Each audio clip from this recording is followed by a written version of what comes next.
Hello and welcome to Elemental Yarn. My name is Gavin, and today I'm going to be talking about the Dungeons & Dragons role-playing game. Specifically, the latest iteration, which appears to be called One D&D. This just was released by Wizards of the Coast in the last week, and needless to say, the internet is all abuzz with the changes that they are making to the world's most famous role-playing game. So let's take a look at just one aspect of this. Rather than going fully in depth on everything that they're changing so far with this first playtest update, I'm going to focus on one thing, and that's going to be one of the most controversial changes they seem to be proposing for now. Keep in mind, this is just a playtest, and they emphasized very strongly in the interview that things were very subject to change. I think they were anticipating this kind of blowback. So the change I wanted to talk about is that of the rolling a 20, the natural 20.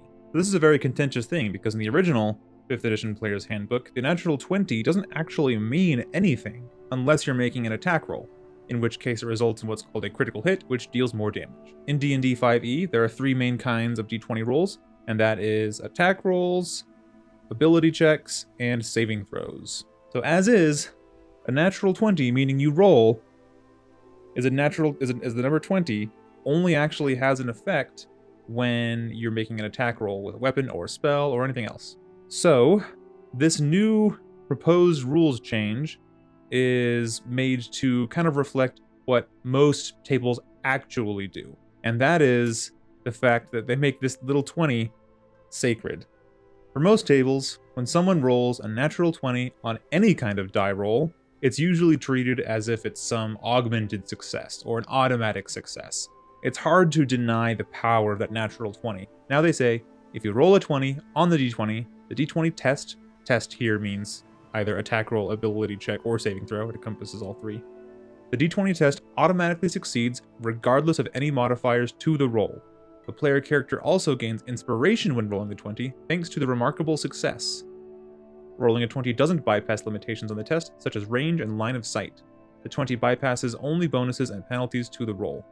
If you do a Google search for D20 or D&D, odds are you're going to see a whole lot of D20s with the 20 face facing you. Because that 20 is pretty special, at least in the minds of the players. It's kind of an icon, it's a symbol. It's more than just a 5% chance, it's kind of meant to be special. At least that's what people have perceived it to be and kind of turned it into.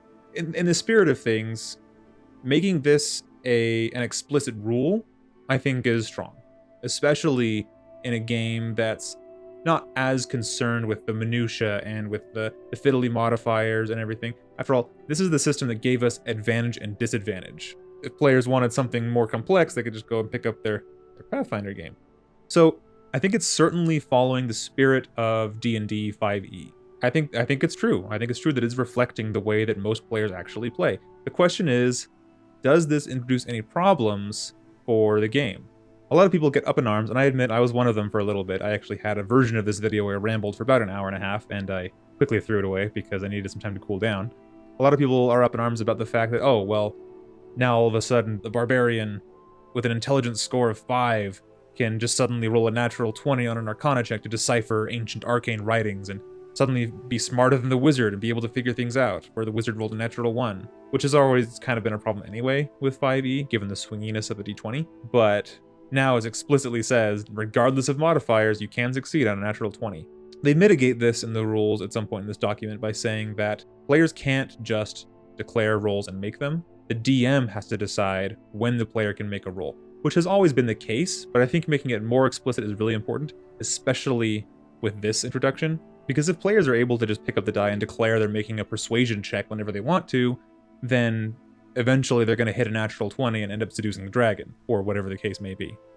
And so obviously that is not acceptable behavior, it never has been, but it's never been more incentivized than it has been now. And DMs who are just starting out or don't have a lot of confidence might just kind of bend to the players who just say they want to make rolls and then just do it. And then you end up being distraught when of course they roll the natural 20 at the worst possible time. Or natural 1 at the worst possible time, because natural 1 is also an automatic failure. So overall, I think I agree with the sentiment that the 20 should feel powerful. But the question is, what should the 20 actually mean? What does automatically succeed actually mean? Notice it doesn't say critical success, it just says success. It just says automatically succeeds regardless of modifiers. But then it also says you also get inspiration thanks to the remarkable success. Is it remarkable because it's better than normal, or is it remarkable because it was unlikely to happen in the first place? There are a lot of different solutions I've seen people say. Automatically succeed doesn't necessarily mean succeed at the task fully. It could mean the best possible result given the circumstances. So that barbarian who's trying to decipher the ancient arcane script might not be able to translate it fully, but might find a clue that helps the wizard decipher it. Or maybe they have a deep buried memory that helps them unlock a part of the puzzle. They're not able to solve everything all at once, but rather they get the best possible result given their circumstances. Maybe the best possible result for the barbarian is just they don't get a headache. But that's not what it says here. It says automatically succeeds. I'm also really not a fan of the fact that you get inspiration after you get a natural 20. Inspiration, for those of you who don't know, you either have it or you don't, and when you have it, it means you have a free advantage in your back pocket. And so whenever an important roll is coming up and you really want to succeed, you can declare that you're using your inspiration to give yourself advantage on the roll beforehand. So it's a really cool mechanic. It's not really used very often. I don't like that it's given to someone who's already rolled a natural 20. For me, it makes a lot more sense to reward inspiration to players who roll a natural 1, because their idea ostensibly is to make it so there's the snowball effect where successes snowball into more successes and it gets really exciting. But what about the poor player who can't roll anything above a 10 and they keep rolling natural 1s and they're never able to get that momentum going in the first place? For them, they just feel dead in the water, whereas the players who are rolling these 20s can keep chaining 20s because they keep getting inspiration and can use it over and over again. And obviously it would hit a dead end eventually, but it kind of creates this weird gameplay loop where the rich get richer and the poor stay poor. And that's not really fun. So for me, if you're going to tie inspiration to a roll in the D20, give it to the poor people who keep rolling natural 1s. Those are the ones who need it. They need a little hand up, you know. But in either case, I'm actually not a fan of giving inspiration to result of a die anyway. I really like they're using inspiration as a bigger mechanic and it's actually tied to different game rules more than it was before. Before it was just whenever the DM decides that a player did something cool, they can have inspiration. Now it's being baked more into the rules, where the human, after every long rest, gets inspiration. And the musician feat allows you to give inspiration to your allies. I think it's awesome, but I think putting it to a die result whenever you roll a d20 is a bad move. For one thing, I think it incentivizes dice spamming. And so, like I said before, yes, of course, the DM adjudicates when the players can roll the dice. But as a player, if I know that whenever I roll a 20, I have a 5% chance of getting inspiration, I'm going to try and find more ways to use the dice. I'm not going to drag the whole game to a halt by any means, and I'm not going to abuse it, but if I know there's a big boss battle coming and I don't have advantage, I might try and just throw in a few more rolls here and there, just see if I can fish for that natural 20 to get inspiration. You know, I might say, oh, I want to investigate these bookcases, when I might not have otherwise, because I know that just by doing that, I could roll that natural 20 and get inspiration, so then I can have a leg up when I need to make a death saving throw or something. It kind of bogs things down and can get in the way of the more exciting role-playing rather than role-playing. Again, is this a large issue? No, of course not. With any of these rules, the game is perfectly playable. But I do see situations in which this natural 20 rule can get in the way of a more smooth game experience for the GM and for the players.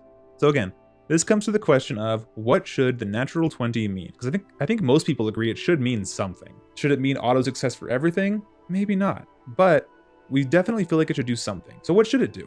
Well, let's look at some options. So 1 is auto success no matter what. 2, it does nothing, and that was the rule before except for attack rolls. Number 3, what if rolling a natural 20 is an auto success if you have proficiency in the skill or tool that's being used? Well, then the question is, well, what about saving throws? What about attack rolls? What if the natural 20 only has a guaranteed success if you're proficient in the skill, tool, saving throw, or weapon that's being used? In that case, that barbarian who has no training in Arcana would not be able to automatically succeed. But anyone who has even a bit of training would be able to have that 5% chance of an auto success, even if their ability modifier isn't up to the task. I think that would be a great way to handle this. If you have proficiency, you have the potential to get that natural 20 auto success. So that would be a great way to do things, I think, because that really rewards people who have proficiency and makes it so that people who don't have it can't have an auto success 5% chance all the time. But that can make it feel not as cool to people when they roll that natural 20 and, oh, I don't have proficiency, so I don't get the auto success. What if every natural 20 is an auto success, but if you have proficiency, and again, the tool, skill, saving throw, or weapon that's being used, then you have a critical success, which is more than a success. So in the case of attacks, that means more damage. In the case of saving throws, maybe that means you resist the effects of the thing entirely. So instead of taking half damage from the fireball, you take 0 damage. For ability checks, maybe it just means a greater success. So if you're trying to roll an Arcana check to decipher ancient scripts, maybe you not only succeed, but you figure out some details about the person who wrote it. And you can figure out when they were written in the first place. You get more details, you get a bigger success. This idea of the critical success already exists in the game with the critical hit, where it's not only a success, it's a better success. I think it would make a lot of sense to kind of expand that to the other 2 major d20 rolls, the saving throw and the ability check, to give critical versions of those as well. And I think a great way to do that is, again, to attach that to the idea of proficiency. So you can only get these critical successes if you're proficient. If not, you can get an auto success if the DM allows you to make a roll in the first place. If I was a DM, I wouldn't allow the barbarian to make that roll in the first place, because I don't think that character would have access to any kind of knowledge to decipher these scripts. So adding a critical success isn't a huge change to the existing game, and a lot of it just comes down to the DM adjudication. The DM can just decide, well, what does a critical success look like in this instance? For combat, it's simpler because attack rolls already have critical hits, however those end up looking in the future of the game. But in the case of saving throws, I think it's pretty simple to say, oh, you resist all the effects of the spell or effect or whatever it is, and maybe if you critically succeed, maybe you can help someone else succeed, or maybe you can have some other benefit as a part of your success. Maybe if you are dodging a fireball, then maybe if you roll a critical success, you can also move up to half your speed as a reaction to dodge out of the way, or maybe you can tackle someone else out of the way. And while we're on the topic of adding critical successes to all kinds of d20 tests, then there's also the obvious question of, well, what about critical failures? Again, this is a term that's thrown around quite a bit. Rules as written, in this player's handbook, there's no such thing as a critical failure. There's only a failure. A natural 1 doesn't mean anything different from a natural 2, except it's just a -1 on the roll. But people not only like the power of the 20, they also like the power of the 1. The power of the 1 ring. It feels like it should have a bigger failure than normal. But the problem is you run into situations with DMs who decide that whenever you roll a natural 1 on a weapon attack, then your weapon breaks, or your weapon goes flying across the room and stuff like that, which is very frustrating, especially to characters who are martial, and they have 4+ attacks per turn. Odds are pretty high one of those is going to be a natural 1 eventually, and then they're going to look like a dork when their sword is just really slippery at the last second. So this is a tricky subject, because we don't want to make players feel bad. It's fun every now and then for comedy's sake, but especially when it's been happening a lot, some players can get really frustrated when their character seems imbecilic in a lot of ways. So why not have it follow the same structure as the critical successes with the proficiency? So if you have proficiency in the skill or tool or whatever, then you can't critically fail. A natural 1 is just a normal failure. Maybe it's an auto fail. A natural 1 is an auto fail. But if you don't have proficiency, if you're using a weapon you're not familiar with, or if you're trying to use lockpicking tools but you don't know what you're doing, then a natural 1 could mean a critical failure. So maybe if you're picking a lock and you roll a natural 1, well, your lockpicking set breaks inside the lock and makes it even more tricky to open. Maybe if you're trying to use a weapon that you're not proficient with, maybe you do end up hurting yourself or dropping it clumsily because you're not trained in how to use that weapon. That would make sense to me. Alright, so here's what I put together for my proposed solution to what should a 1 mean and what should a 20 mean. Here it is. A d20 test. If you roll a natural 20, then one of 2 things happen. If you're not proficient in the roll, then it's just an automatic success or the best feasible result, either way. If you are proficient, then it's a critical success. So if it's an attack roll, that means more damage. If it's a saving throw, it means you avoid all the effects and you can do something extra. And if it's an ability check, you go above and beyond and do something extraordinary. If you roll a natural 1 on a d20 test, it's similar but reversed. If you're not proficient, you get a critical failure, in which not only do you fail, but something else bad happens as a result. If you are proficient and you roll a natural 1, then it's just an automatic failure, and nothing extraordinarily bad happens. You just failed, you had a slip up at the last second, or circumstances conspired against you, and you were unable to succeed, in spite of your great skills. So this is my proposed solution to the question of what should a 20 mean and what should a 1 mean.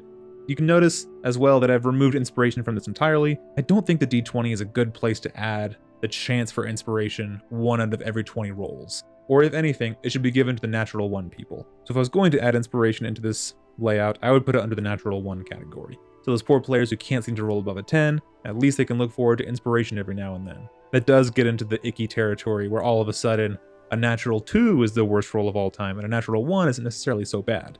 But if we have these critical and auto failures in here, I think that might help balance it out a little bit.